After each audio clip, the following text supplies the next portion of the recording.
namaste, welcome, good morning, good afternoon, or maybe even good evening in whichever part of the world you are joining us from.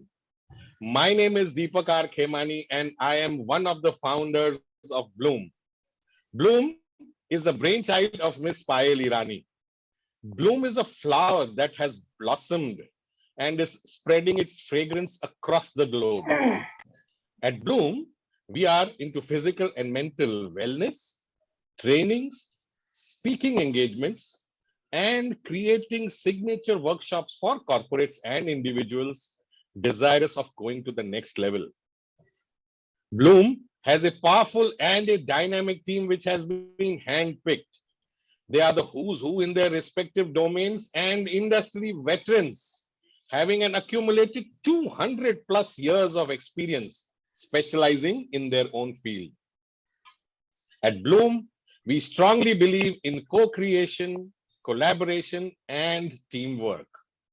I invite each and every one of you to be a part of Bloom, where together we grow, and as Bloom blossoms, it creates ripples the world over.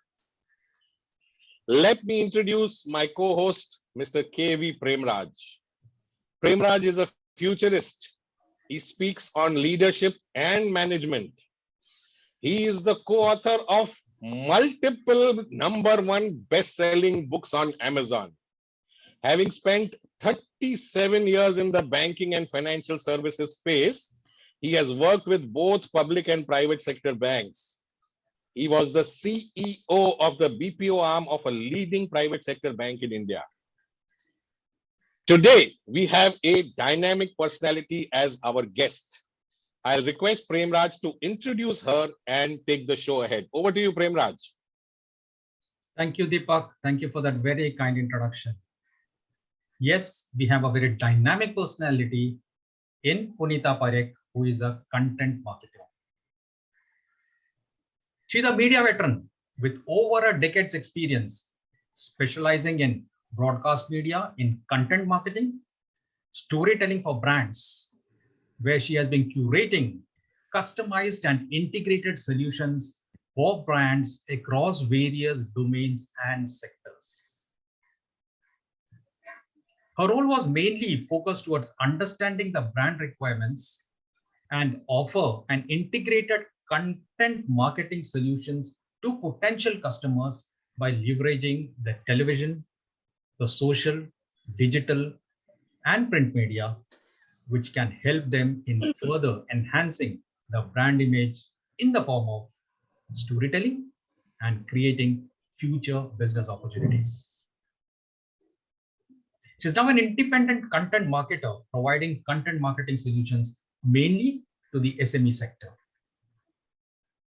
Punita believes in humanity and helping others. She's an optimist who believes in a bright future and our ability to build it together, just like Bloom. Her purpose is to inspire people to do what inspires them so that together, each of us can change our world for the better. She's a go-getter and a hands-on doer at heart. She also loves mentoring people who are passionate about the work and believes in uplifting their lives. She loves making conversation, which we will do today, human connects, and hearing everyone's stories. Welcome to the show, Punita. Thank you so much, Premnath sir, and thank you so much, Deepak sir, and thank you the entire Bloom team for calling me and asking me to speak on my favorite topic, which is how to build a brand with the power of content and community building. So let's dive deep into what you have said. What does the power of content and community do for your brand? So I just want to go and start with how content can change people's lives and build people's brand. So in simplistic words, anybody, any profession, be it a doctor, be it a farmer, be it a lawyer, be it a content marketer like me, be it a graphic designer, be it a coach, anybody can look at focusing on building their personal brand. And that can happen with the power of 4 C's. The 4 C's are content, community, collaborations, and consistency. Now I'll dive into each of them in a detailed manner. So, for example, content. I'm giving you an example of a graphic designer. Say a graphic designer is wanting to start his journey on social media. He picks up a platform, a social media platform like Instagram. So, a graphic designer will first optimize his profile where he showcases himself as a graphic designer. That's point number one. Secondly, he will start putting out content on a regular basis, day after day, educating people about how he, as a graphic designer, can help his audience. That's the part one, which is content. So, with the power of content, he will be showcased as an authority in his domain. The second C is collaboration. Now, what I mean by collaboration is the graphic designer, once he starts putting content on a regular basis, he has to start collaborating with his peers. He has to start collaborating with his fellow people who are wanting to support him and he's wanting to support them. The more and more he collaborates with his community, the more and more his followers will start following the person and opposite person's followers will start following him. So, for example, a collaboration is something like he going on live session with another graphic designer from another country who's got XYZ number of followers. So both of them collaborate over a particular topic and they discuss XYZ related to graphic designing. So what happens is vice versa. His followers start following him and the graphic designer's followers start following the opposite person. So that is the power of collaboration, which is the second C. The third C is building a community. Now, the meaning of building a community is not just about me, and me. It's about how much you do for the society at large. It's about how much you do for people at large. It's about how much you do for a larger community. I'll give you a simple example of how I tapped the Nigerian community in 2021 by supporting people. I've been a content marketer for so many years, and I was on the look for content writers. So, and a young girl in her early 20s, she connected me on LinkedIn via LinkedIn because she's an aspiring content writer with not much experience. But my job and my thought process was that it's okay. Her name was Winifred, and it's okay if Winifred doesn't have the experience. It's okay if she's a complete fresher. My job is to give her an opportunity. I gave her a working opportunity and guided her step by step on how she should, work with clients, how she should write content for clients. And that's how I helped her with growing herself as a content writer. And because I helped her grow, she started talking about me as an individual to her community at large in Nigeria. And that's how I started getting clients from Nigeria. That's how I started collaborating with content writers from Nigeria. So it's about doing things for your community. That's the third C. And the fourth C is consistency. With the power of consistency, anything, your social media is literally like your body. If you do not work out today, your body will feel tired, your body will not feel fit. So, social media is just like that. I had around 4 to 5,000 followers in March 2020 at the peak of lockdown when I quit my corporate job and started writing content on LinkedIn related to my niche. Today we are in 2022. I've grown over 50K thousand people on LinkedIn because of the power of consistency, which is posting content 4 times a week. And the power of consistency has gotten me to do around 5 things in my life in 1.5 years. One is generate clients. I have clients from all over the world. Number two, I have gotten the opportunity to be a speaker at various multiple global events.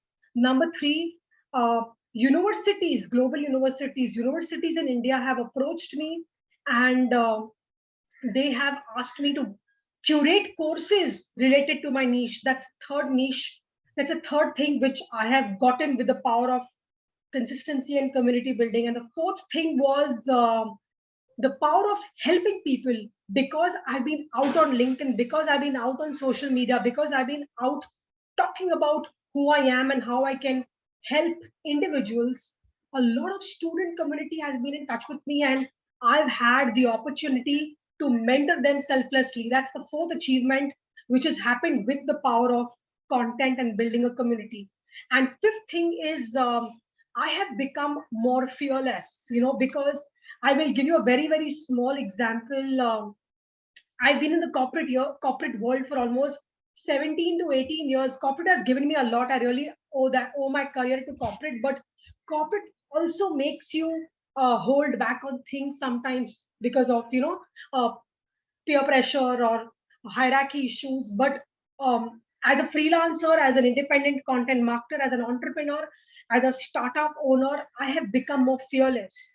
There is nothing like oh, what if this person says something, what if that person says something. Those thoughts have all been deleted.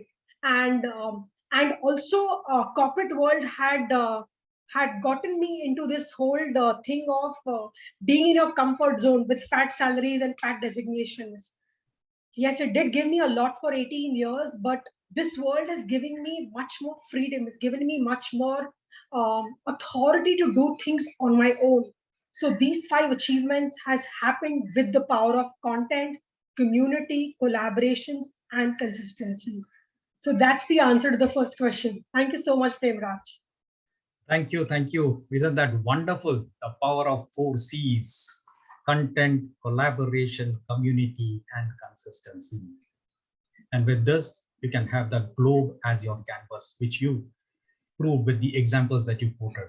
Coming to consistency, we have a consistency master in our co-host Deepak, who has also been doing wonderfully well in his sphere of work. So now we talked about content and everything. Then how is it that one builds a personal brand with the power of content? So again, I start with an example. I'm taking the example of a graphic designer only. So suppose you are a graphic designer and you want to showcase yourself on LinkedIn, on Facebook, on Instagram. You have to start with 3 steps. Step number 1 is, first you have to focus on optimizing your profile. The meaning of optimizing your profile, which means identifying high performing keywords, which means identifying keywords which your audience will look out for you. That's step number 1. Step number 2 is creating 3 types of content pillars. Content pillar number 1 is education based content, where he, as a graphic designer, educates his audience about how he can help his community as a graphic designer with different designs, with different fonts, so on and so forth. That's pillar number 1. Pillar number 2 is entertaining content, where he showcases successful case studies. He showcases some failure to success stories of him as a graphic designer, which makes his audience feel that yes, he is somebody who is authentic. He's somebody who is real. It's not always about success. It's also about discussing failures. That's the content pillar number 2. And the content pillar number 3 is product-based content, where you're actually talking about your products, you're actually talking about your services. So I would look at a 80-20 ratio. Content pillar number 1 and content pillar number 2, you have to focus more on it.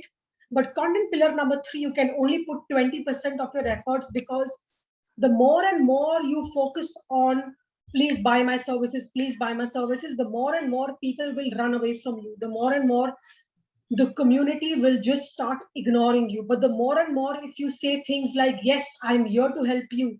Yes, how can I do this for you? Yes, how can I can be of help to you? That the more and more the community will come towards you. And that's the power of building content with community. So that's the part number 2, content. And the third part, which I spoke about, is community. Now, I'll give you a very, very simple example of, I gave you an example of the Nigerian community. I'll give you another example of how I grew my Instagram community. For example, I was on my Instagram profile was completely personalized, which means I used to put family pictures and so on and so forth. I used to randomly follow 7,000 people which were not in my domain. So I transformed the entire thing. If you see my Instagram profile, Punita now Parekh, I'm complete professional there. Why? Because I am following only content marketers, content strategists, content writers, content experts in my domain. So my feed is completely content marketing led. Because my feed is like that, I get inspired every day. I get motivated every day. So that's how I am supporting that community as well, by engaging on their content, by doing live sessions, or by doing some kind of collaboration post with each other. So I realize that community is also about the people we follow. If we follow the right amount of people, automatically people will start following you, and that's how your community of your niche will be built. So to sum it up, profile optimization, high performing keywords, content, which is the 3 pillars, which is your education based content, case study driven content, and product driven content. And the third and the most important part is building a community, which means following people in your domain who are related to your niche. Thank you so much, Premraj. Wow. Thanks for sharing these 3 pillars and the subtle use of Pareto's law of 80-20 to ensure that you optimize this. Thank you for sharing it. Now, what are the formats of content one must apply? Correct. So, Premraj, so the formats of, so I'll give you an example of LinkedIn here. So on LinkedIn, there are different formats one should look at focusing on, which are 4 formats. Format number 1 is a simple text-based content, which is you have to start your text-based content with a hook line. If your hook line is not catchy, it will not work. Like, I'll give you an example of the hook lines that I have used. Like, for example, I failed. That is one hook line. So if you write I failed as a hook line, people feel happy when you actually it's a very different mindset, People are happy when you're sad. That's a very different thing. So when you say I failed, oh, how did she fail? I really want to know, because that's going to make me happy. That's the mindset of people. So when you say I failed, or I lost, or I quit, or I gave up, those hook lines you start with, automatically people would want to read more. And then you start with your meat, which talks about your journey, and then you end it with a call to action, which urges people to respond to your content. So your text-based content has to be hook line driven, meat driven, and then call to action. And in the end, you only need to focus on 3 hashtags. On LinkedIn, LinkedIn only focuses on 3 hashtags, completely 3 hashtags, not more than 3 hashtags. So that's the format number 1, which is text-based content. Also, on LinkedIn, there is a formula which most of us have been applying since one and a half year, is that you cannot write in paragraphs, because the community is so big and the attention span is literally 4 seconds. So you have to write in one-liners. Because of the one-liners, your content will be very, very catchy. Otherwise, people will, if you write it in paragraphs, they get lost. And you only have to focus on 1,300 characters, which is 250 words, not beyond that. So the first format is text-based content. The second format is your image-based content, where you are showcasing a simple infographic about a subject you're speaking about. If you're talking about a process flow, you talk about it in a simple infographic image, which explains point by point on what the flow is. That's point number 2. Point number 3 is, the third format is your carousel-based content. So the carousel-based content, which is where you creating 10 slide infographics, which is focusing on your domain. Like for example, I can't share my screen, but like for example, if you look at, okay, if you look at my Instagram page, I share 10 slider presentations, which talks about a particular topic related to my niche. And then I educate them on the 9 slides. But the carousel content has to be focusing towards your brand colors. You have to have your 2 brand colors. If you see me anywhere on social media, Facebook, LinkedIn, Twitter, Instagram, Pinterest, Google, Gmail, anywhere, my 2 brand colors are yellow and black. These, with the power of these 2 brand colors, I have grown myself in my community. So brand colors may play a very, very huge role in defining who you are. So that's point number 2 in terms of your second format of content. The third format of content which works magically is the video-based format. Now, what do I mean by video-based format is the video-based format doesn't last more than 25 seconds. Your video-based format, again, has to be hook-driven, hook-line-driven, number 1. Then you talk about the meat, and then you talk about your call to action. You cannot speak more than 30 seconds because attention span is extremely poor, and the viewability factor also reduces because of the fact that people's people don't have the time to see so much more than 30 seconds. So video content is also like a reel where you have to create a story of your video. Otherwise, it just becomes extremely monotonous. So that's the third format of content. And the fourth format of content, which works very, very well, and it's mainly for people who are very, very lazy on LinkedIn.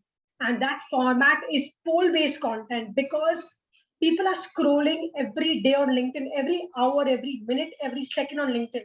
And the minute they see a poll, they will automatically, immediately just click option A, option B. And that can also help you grow your follower base. That can also help you grow your reach.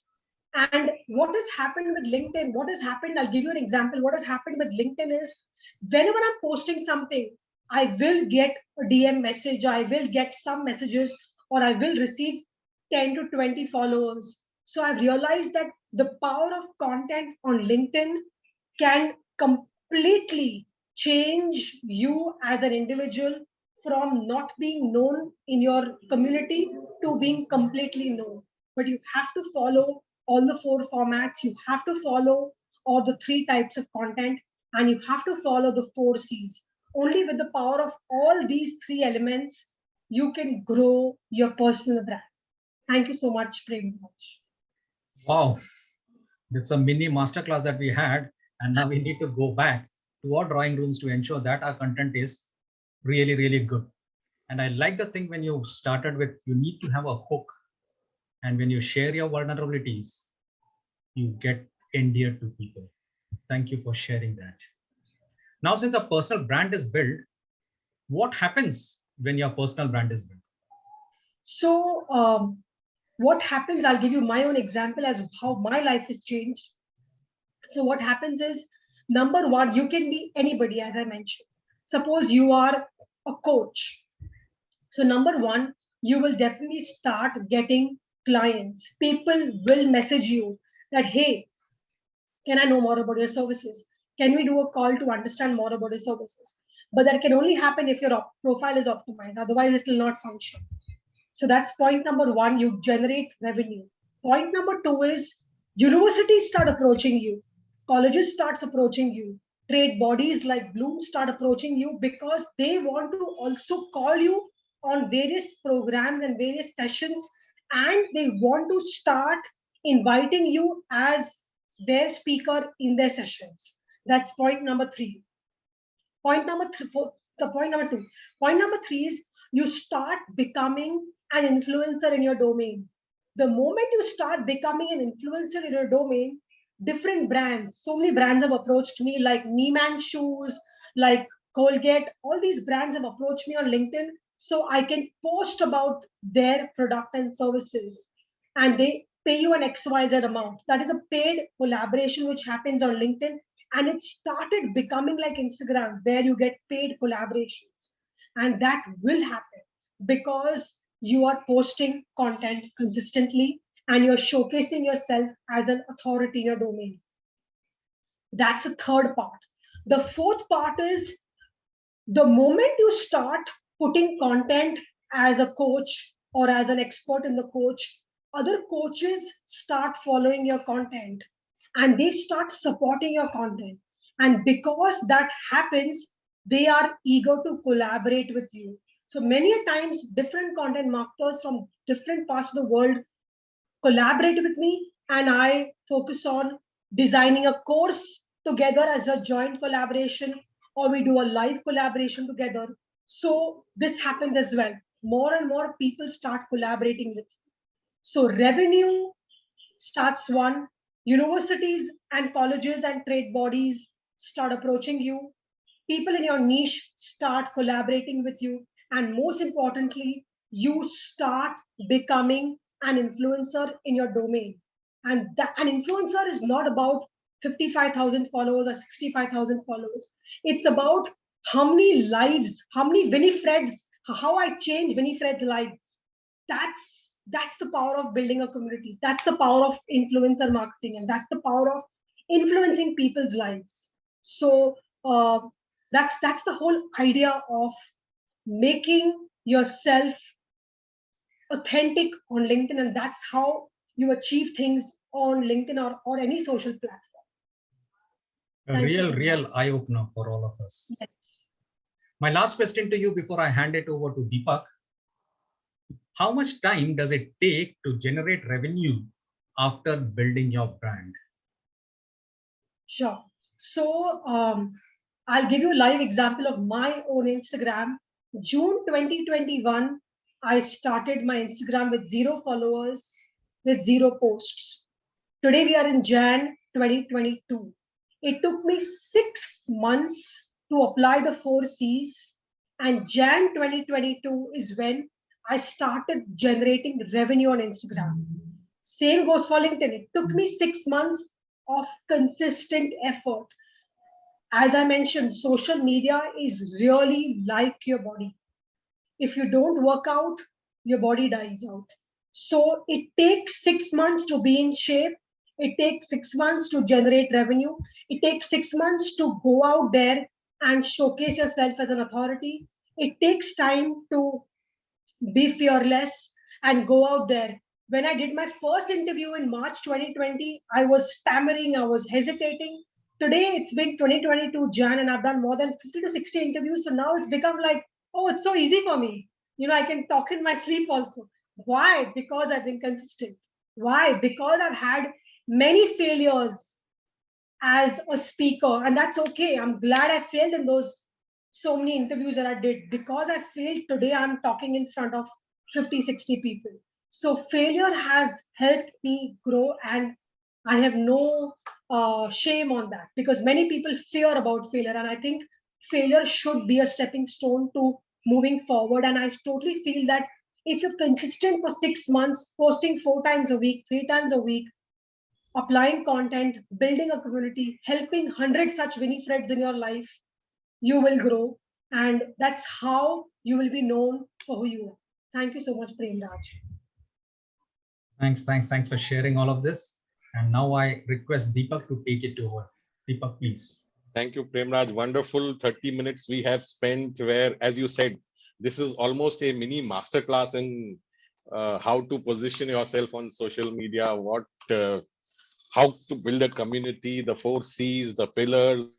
Let me take this forward. You said about the hook. Now, many a times we know that these hooks are actually clickbaits. Many a time these hooks are actually saying something else, but the article or that post takes you somewhere else totally. So how do you how do you define that this hook is actually a hook to pull in people and this is not a clickbait?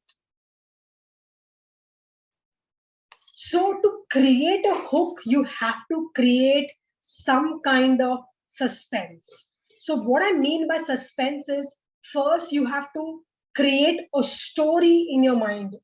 Yeah. You have to create a story about anything you want to talk about. Suppose you want to talk about your fitness. So you have to create a hook line about something related to your fitness journey, saying, I quit my fitness journey. So the minute you say, I quit my fitness journey, that's how people would want to know about why you quit your fitness journey. Yes. What was the reason behind quitting your fitness journey? Yes. So it's about creating the suspense factor. Yeah. It's about creating the urge for your audience to know more about why did you quit that journey. Yeah.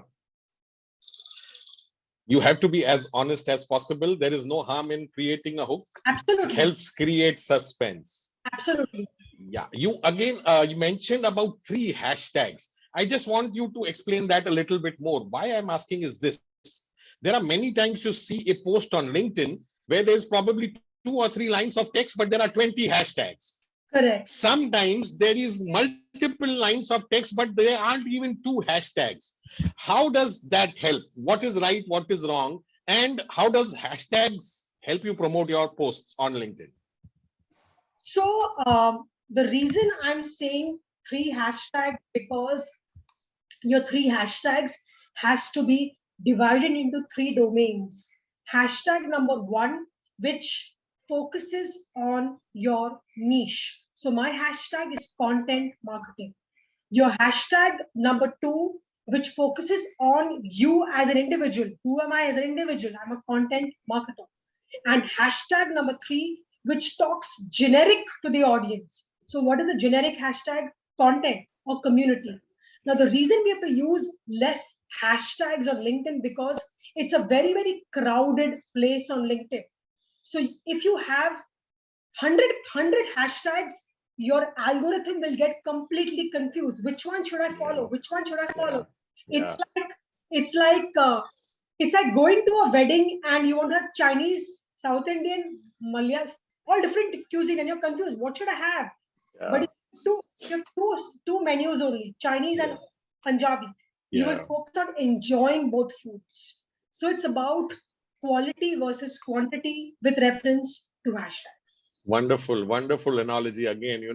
Having a buffet spread of 50 items versus a buffet spread of 20 items, you enjoy what you want rather than getting confused what to eat. You said to write in one-liners. Now, mostly when people are throwing out content which is educational, which is informative, chances are it is going to be a lot of content and a lot of it is going to be paragraph based because everything flows. How do you then divide this into one-liners? So you have to create one-liner sentences not more than 8 to 10 words. Suppose you're creating a paragraph, you have to break that paragraph down into 5 lines, which are not more than 8 to 10 words. And I have experience putting paragraphs on LinkedIn and I've miserably failed because people are like, I'm not going to read this. It's very so much to read. No time. So much to read. So it's about hook line, having some space in your text content, and then starting the story with one-liners. Yes. The shorter you write, the faster the readability and the higher the reach. Yeah. Another thing which I have observed in LinkedIn recently, and I'm sure you'll agree with this. Initially, when LinkedIn started, it was supposed to be a networking platform, a platform for people who are job-related professionals, the business community. Nowadays, you find the algorithm is pushing not posts which are a little bit more business or educational or job oriented. Somebody posts that I passed my CA exams and he has his mother crying next to him, and that post has 40,000 likes and 20,000 comments, And just in that next feed, there is something which is really informative about business, about education, about something. That post has only 20 likes and only 2 comments. So what has changed in the past few months, or So what I realized is that um, people want to be inspired every day. People want to be motivated every day. People don't care about your products and services. People want inspiration every day. And the more and more you share your failure stories, the more and more your views on your profile will be higher. And that's the funny part, because every post I've seen which I've posted on LinkedIn, if I'm sharing some knowledge based post, yes, my views go lower. But if I'm sharing a post about how I have failed in a particular project and how yeah, I overcame it, yeah, that is what people want to hear, because people are extremely demotivated at times, and they yes, always require that one push. yeah, And we as influencers are here to have the opportunity to give them that push. yeah, So I would completely suggest that you focus towards 80-20 ratio, where you focus towards 80% of your person based content, which is focusing on your niche, yeah, not about families and everybody, but focusing on your niche, and 20% which focuses on please buy my products and please buy my services. You, yeah, you should never look at selling on social media. yeah, Focus on social selling, which means that focus on first socially driven, actively driven. Automatically, people will start following you, and automatically, people will start sending you messages on your DMs. yeah. More about social selling. Yes, social selling. The algorithm probably also realizes that finally, in the end, it is humans who are going to read your posts. It is not Exactly. machines. So it needs to push those posts which are a little bit more human, a little more emotional. Yeah. Exactly. For somebody who's starting out new, and you touched upon this earlier when you gave your example that 6 months I was doing nothing, and then suddenly you changed your profile, you started working on these things. Today, if there is somebody in this audience who's listening to you and who doesn't have a presence, who doesn't have followers, who doesn't have community, how does he or she start implementing what you have told them just now? Correct. So, number one, you first understand what your niche is. Number two, you identify a platform which is focusing on your niche. You can choose Instagram, you can choose LinkedIn, you can choose Pinterest, you can choose any platform which is focusing on your niche. Suppose you're a chef, you cannot post on LinkedIn because LinkedIn audiences are a very B2B audience. But Instagram audience, Pinterest audience will appreciate your content. So number two is choosing your platform. Number one was choosing your niche. How do you choose your niche? You choose your niche where when you wake up every day in the morning and you feel very, very passionate about doing that thing over and over again.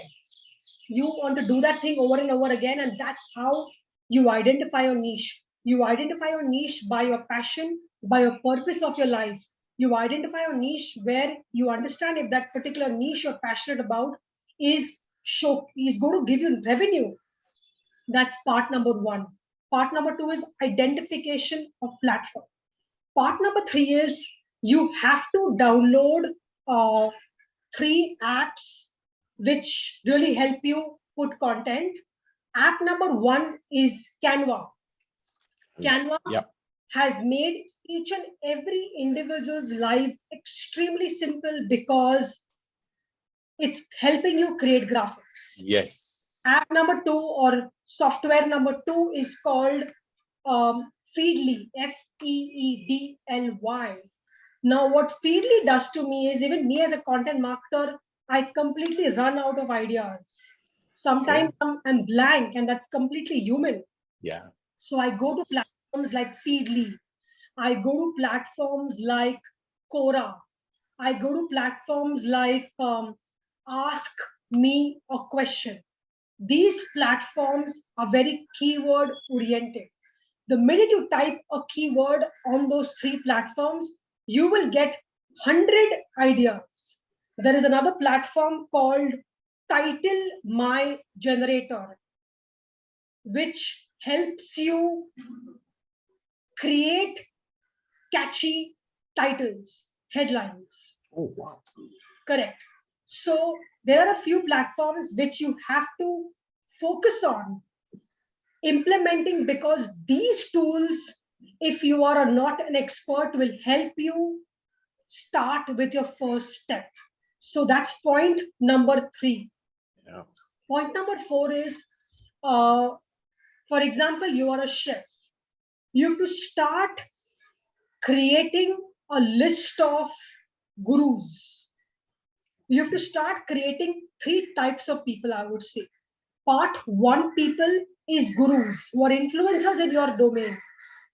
Identify 5 to 10 people in your domain who are experts. Start engaging with them. Start following their content. Start commenting on their post, because they are the Posts. ones who got 1 million followers, 5 million Yeah. followers. Yeah. Automatically 10% of their followers will start following you because you are the first person who's commenting. Comment. So keep your notification of the post on Yeah. with the influencer community. That's part Yes. 1 of the people. Part 2 people who you should focus on following is people who are starting off like you. Suppose you could find 5 people who are with low followers, who are starting off like you. Start supporting them because they're also starting the same journey with you. Start following them. Start appreciating them. Start supporting them. That's type 2 of people. Yeah. And type 3 of people is the student community. The student community globally is very, very humongous. The more and more you are there for the community, the more and more people will know you for who you are, because that community, if you support, like how I supported one Winifred, only one Winifred I supported, and I have a huge Nigerian community supporting, backing me. So it's about supporting the student community, and it's about identifying people in the student community and helping them grow selflessly in their domain, because they're also wanting to become like you. So the 3 types of people can completely help you grow: Yeah. your student community, influencers, and people in your domain. So yes, summing up all of this together. Wonderful. And one or two last questions before I open up the floor to the audience. We still have time, and I would like the audience to, take maximum advantage of having this opportunity to talk to you, question you, clarify any doubts or something they want to know from you. My one question to you is this. I get to meet a lot of people, and all of them are really good in their domain. They are producing content, but somehow at some point they give up, saying, I'm not getting enough followers, I'm not getting enough leads, I know I am good. Then they will give examples of other people in their same domain who actually have considerably lesser knowledge than they have, but somehow those people have got more number of followers and they are more active on that platform. How do you make these people understand that it is all about consistency, it is all about what you have said just now? So I have also experienced these kind of people. And at one point in time, I was that person too, because I had completely given up before 6 months. But then I met amazing people who told me that they showed me their successful case studies. Day after day, day after day, day after day, were just posting content regularly. And I realized that the more and more I am with people around me whom I aspire to become, automatically the growth organically increases. So it's about the you surround yourself with people whom you aspire to be. And the moment you do that, it's automatically going to help you in your day-to-day lives. And that's how you will also grow organically. So it is all about consistency and collaboration. That is what Correct. you started out in the beginning. Correct. One last question before I open up the floor. And this is something which I have heard recently from two very, very large, really, really large influencers who have got lakhs and lakhs of followers. They are now saying, what has happened in the recent past is now the life has changed. Previously, it was only about your niche. It is now the age of the polymath. What is a polymath? Who is a polymath? A polymath is somebody who is an expert in 1, 2, 3, 4 domains. And it is not about being jack of all trades. This person is actually good in 1, 2, 3, or maybe even 4 niches. That's the way he's grown up. That's the way he's reached where he is. What are your views on being part of one niche and using that only, or being present in 2 or 3 niches and being a master of all these niches and promoting yourself as such? So I would focus on 2 niches. One would be a master niche where people know you for who you are. And the second can be a sub niche, which can be a hobby. Like, for example, I'm a content marketer. I generate revenue, I generate business where I help people write content, help people on Instagram to grow their pages. That's my big niche. That's how people know me for who you are. My sub niche is my mentoring services. My mentoring services where I mentor and educate and empower my audience, where I selflessly support the community and student community and the professional community. That's my sub niche. So now what's happening in this 1.5 year is people are knowing me for who I am, which is marketing, content, Instagram driven, LinkedIn driven. And secondly, they're also knowing me for somebody who, oh, she's a person who mentors also. Can we go to her? So it's big niche versus your sub niche. Wonderful. So you can always be part of 2 niches. Correct. It is not necessary that you focus only on one niche. In fact, this may actually help come out of some hidden talents which are there inside you, but you never knew about them. Exactly. You It's may all about actually going be a out. good leader. You could actually be a mentor. You could actually do Exactly. those things which you were not aware of. However, that main niche of yours has made that sub niche a little bit stronger, something which Exactly. may help you. Yeah. So what I will now do is, if anyone from the audience wants to ask a question, please raise your hand. I will call out your name. Only then please unmute yourself and ask your question. First, Abhijit, if you wanted to say something, go ahead. Yeah, so I wanted to ask Punita. One is, I think we've never asked her about her background of, she just said corporate, but she spent 17 years in CNBC and Economic Times. And that I believe was in the PR space. So I would like to know more about PR and how PR would help professionals. A lot of us in the audience are professionals. So Correct. branding is one. Yes, branding is what you could do self. But PR is where you need an external push also from certain areas. So how would PR benefit? Correct. Especially, I was told about myself that it's fine now. You look just at PR. Don't look at all these networking, marketing, branding. Just look at PR. So any Yeah. views So on I that? would like to show. I would like to share my screen. Yeah. And show you how PR can work. I'll make you the co-host. Just let me. Sure.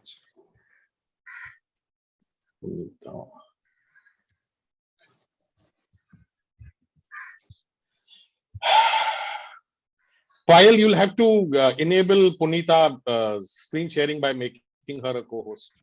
Yeah, done. Yes. Super. So, yeah.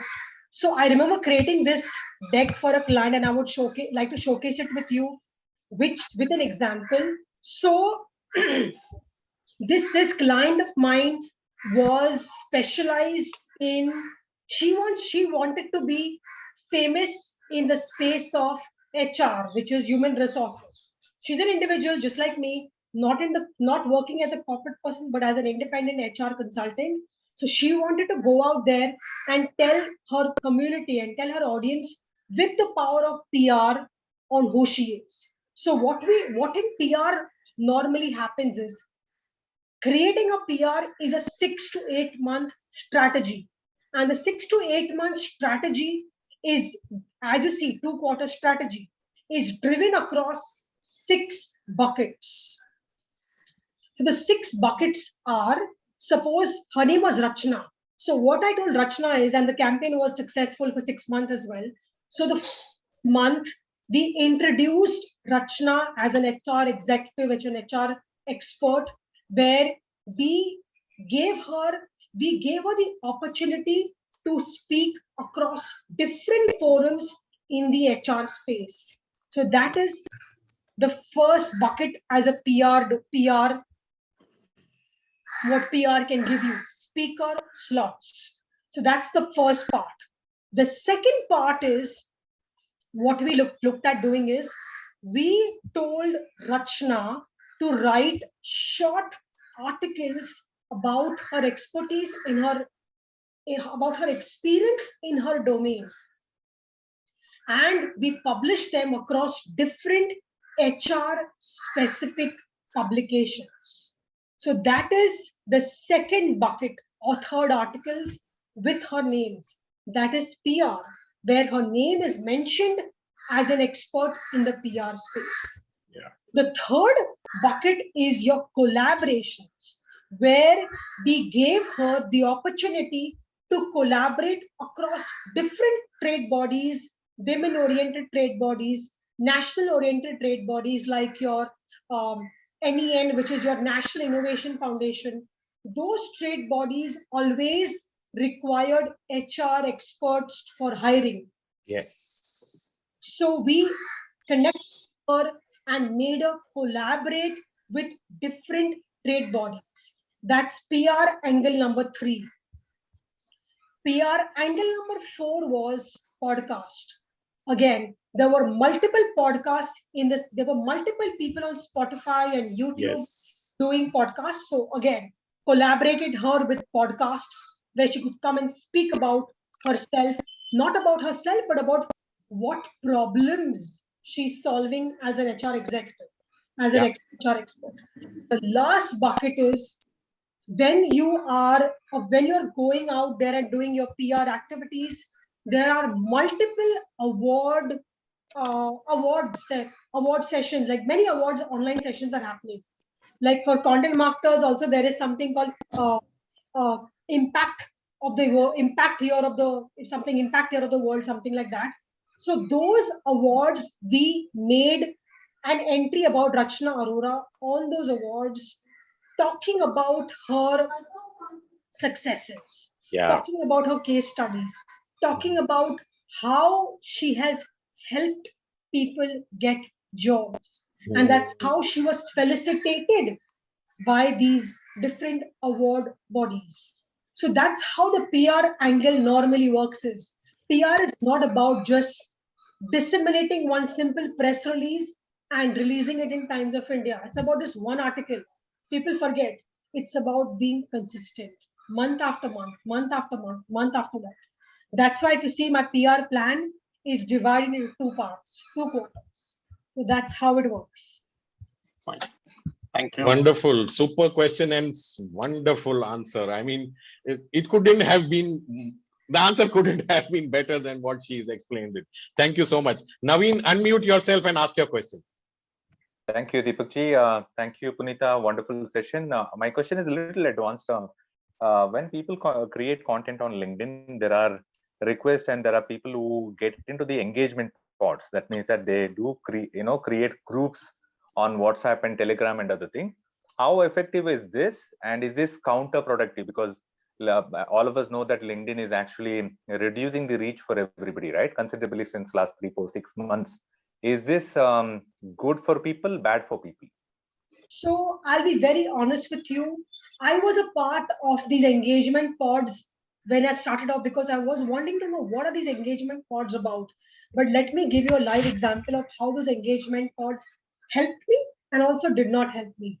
Number one, I was only there for 2 months because I was very new to this entire world of LinkedIn and I was wanting to understand what are these engagement pods about. So number one, engagement pods helped me with fake followers. I had 700 to 800 fake followers when I started off, who were zombies on LinkedIn. Yes, the numbers grew, but they were all zombies, fake. So engagement pod got me fake followers. I don't know if it's a good thing or a bad thing, but it was a bad thing for me. It got me numbers, but it didn't get me reach. The second thing that happened is whenever I would post, there are many engagement pods like Lempod, Lempod, Lempod. That's where I joined last year and I quit that thankfully. Because when you start off, you're always in that craze of likes chahiye, comments chahiye, likes. But now over that phase because ho gaya, that excitement is dead now. So that time my excitement was there. I'll be honest with you. So yes, it got me 700 followers. I don't know where those 700 followers are. They're lying there only, but they're all zombies. And secondly, what happened is I experimented is I post every day, every day, every day. So I used to put that post link on that Lempod and 200 comments, 1,000 comments. But if you see my earlier posts from March 2020, all my comments were good, superb, amazing, congrats, superb. So very automated post, automated comments, and I'm like, this is short-term excitement, this is short-term happiness. Yeah. It's gotten me 500 comments and 5,000 likes, but short-term happiness. So that's why engagement polls are not good because it gets you followers, but fake followers, but it also reduces your reach. So that's the bad part. And now what's happening is if you see the people who engage with me on my posts are detailed comments where people know me for who I am. And it's less comments, but that doesn't matter. It's about quality versus quantity. So if you also want to experiment, please go to Lempod and experiment it. And you'll see it yourself of how it's going to do for you, because I've experimented it and I've given you the real answer also. So Punita, thank you so much. Just one thing, there was one question for you had put a lot of apps like yes, can I you will just chat it down here. Yes, thanks.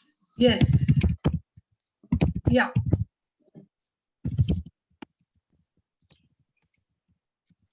Fine, Deepak, you can continue with Yeah. Kumar, go ahead.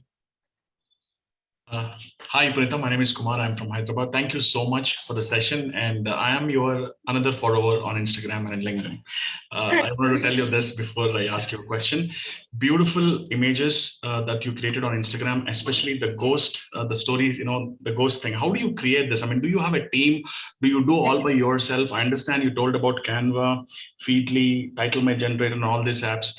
So is there any help for you, or do you do it all by yourself? So I'll be honest with you. I am not trained as a graphic designer, but when I started off in March 2020, I did a course on Canva because as a content marketer, I always wanted to focus myself on graphics as a key, because graphics train you and can help you showcase. So I did 3 months course on Canva. It was on YouTube only. It was a free course. And I kept self-learning. I kept making mistakes. If you see my earlier graphics before June 2021, they're single graphics. And they were all learning phase graphics, and I'm proud of them. And now the graphics I put are real, because how did this happen? Remember, I told you about the people who I follow. If you see my feed on Instagram right now, if you see my entire feed on Instagram, my entire feed, when you open it, you will see people who are only experts in my domain. This guy's an expert in my domain. This guy's an expert in my domain. This lady's an expert. This guy's also from Nigeria, expert in my domain. My entire feed is completely focused on, there is an entire community of people who create carousels like these. So I have only been following them, and I have been worshipping them like somebody very big. And because of that, I automatically took tips from them. I understood how it works, and that's how I am able to create these graphics.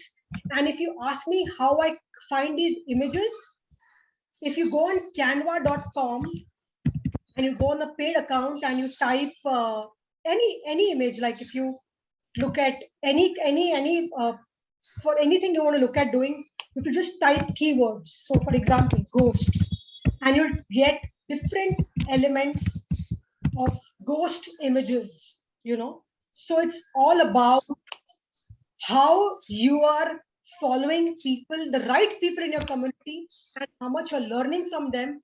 And that's how you can see my old posts on Instagram. They were completely different. And now it's changed because thanks to the community. I used to create such images exactly 1.5 years back.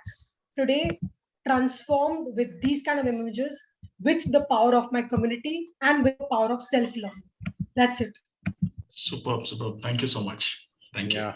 And I just had one more question here, Punita. You talked about different types of content like text, image, carousel, video, and based for lazy people, right? So which content is most watched or read? I know there are various kinds of people who consume content in a different ways, but what did you find the most consumable content by many people? Let's say more percentage of people. Correct. So I would say that you should go with a flow. First, start with text-based content. Let people know you for who you are first, and then move your space to poll-based content where you get traction, and then move to image, and then move to video. Because the video should be last, because you need people to, you have to create suspense. People want to see you. Who is this person who posts every day? Who is this person who does so many polls? Who's this person? So I did videos. I was very hesitant to do videos for 6 months because of confidence issues, because of fear of, oh my God, what will people think of me? I am looking like that. That fear will only die off after 7 months of posting. I'll be very honest with you. I had fears, and those fears are off now. Got it. Thank you so much, Punita. And I might reach out to you on DM asking you the tools where I can learn from whatever you have learned. Please do. Absolutely. I'll be very happy to support you. Thank you so much. Naveen, ask your question. Thank you, Deepak ji. Punita, I have a second question here. This is adding to what Mr. Kumar had asked already. My question is, I understand that content at scale is very difficult, right? I mean, for people to come spend time and other things. I'm assuming that you have a team in place and other things now. For somebody who's a beginner, how much time does it take for the consistent disciplined content distribution in a week's time or maybe in a day's time? How do you structure your day, if you may say? Yeah, so I structure my day, I structure my week in this way. Number one, I decide a theme for the week. For example, this week I want to talk about a subject. So number one, I decide a theme for the week as step one. Step number two, then on Monday, I put down my pointers, my large level pointers for the theme. That's point number two. Then on Tuesday, I start writing the sections of what should focus on that. Wednesday, I focus on the graphics. Thursday, I focus on the captions, and Friday, I post it. So I do this in batches. So if on Monday I'm doing a theme, I write 4 posts. I create 4 posts for the entire week because the theme has to be for 4 posts. So you have to assign your day as per tasks.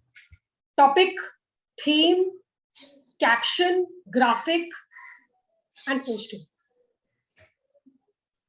Got it. Thank you very much. There is another tool called Buffer, if I'm not mistaken. Yes, Buffer. Yeah, Buffer. Yes, it's because we as individuals don't have time and we forget to post. I forget to post at times because of the busy schedule, but now I have the Buffer app, and with the Buffer app, I just schedule my post and it's posted at a particular time. So it makes my life easy. Yes.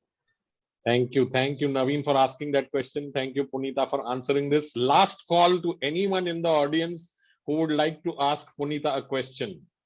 Anyone? Drishti, go ahead. Hi, Punita. So I just wanted to know, when it comes to Instagram, reels versus carousels, what are your thoughts on these? Because at the start, everyone was pushing reels, but how does it work? Like, what do you suggest? So, you know what, Drishti? I would completely go with carousels on priority versus reels, because uh, carousal showcases you as an authority in your domain. Carousel makes you makes the opposite person feel that yes, she's knowledgeable in her space. Reels showcase you, the video part, the you part. So I would say that six, if you see my entire Instagram, it's completely carousel driven. So I did a 70-30 ratio where 70% of my content is carousel based and 30% is reel driven. So that's how people are sending me messages on my DM for taking my services to grow themselves on Instagram. So it's completely carousel versus reel. So, Punita, Drishti is my daughter, and she'll be reaching out to you by DM separately. Yes, Krishti, please, you can definitely DM me on Instagram. Yes. Okay. Last call to anybody else who would like to ask a question. Drishti, go. Okay. Kahira, go ahead. Hi, Punita. Hi. Basically, I've been posting kind of consistently for a year. However, it's not been working for me. So, is it okay if I step back for, say, a few weeks to re-strategize and then come back, or go from videos back to carousel or something like that? So, you know what? Actually, you need to understand that what is not working. Why am I going wrong on the graphics? Am I going wrong? Is this your Instagram page? Instagram, yeah. What is it? Instagram.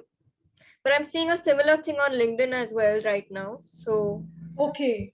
How about you DM me and I chat up with you? Sure. And I'll have a detailed chat with you.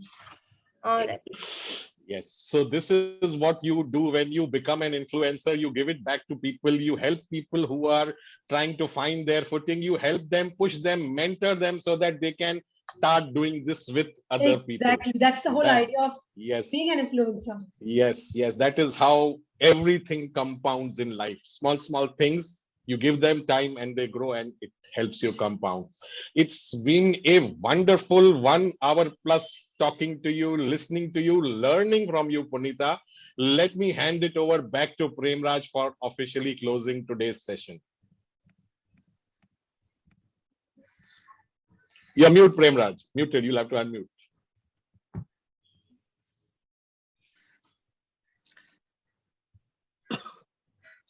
Thank you, Punita, for a capsule course on content and brand building. With the tips you have given, it will be back to the drawing board for most of us to build or rebuild our brand. Thank you, participants, for turning up. Punita, we have had an engrossing afternoon. Looking forward to more interactions with you. Thank you and God bless. Thank you so much, the entire Bloom team. Thank you, Payal ji, Abhijit sir, Premraj sir, and Deepak sir, everybody, and I really appreciate it. Thank you. Thank you, everyone, for joining in on a Sunday afternoon. It is lunchtime. Go and have and enjoy your lunch and have a great day. Hoping to see you again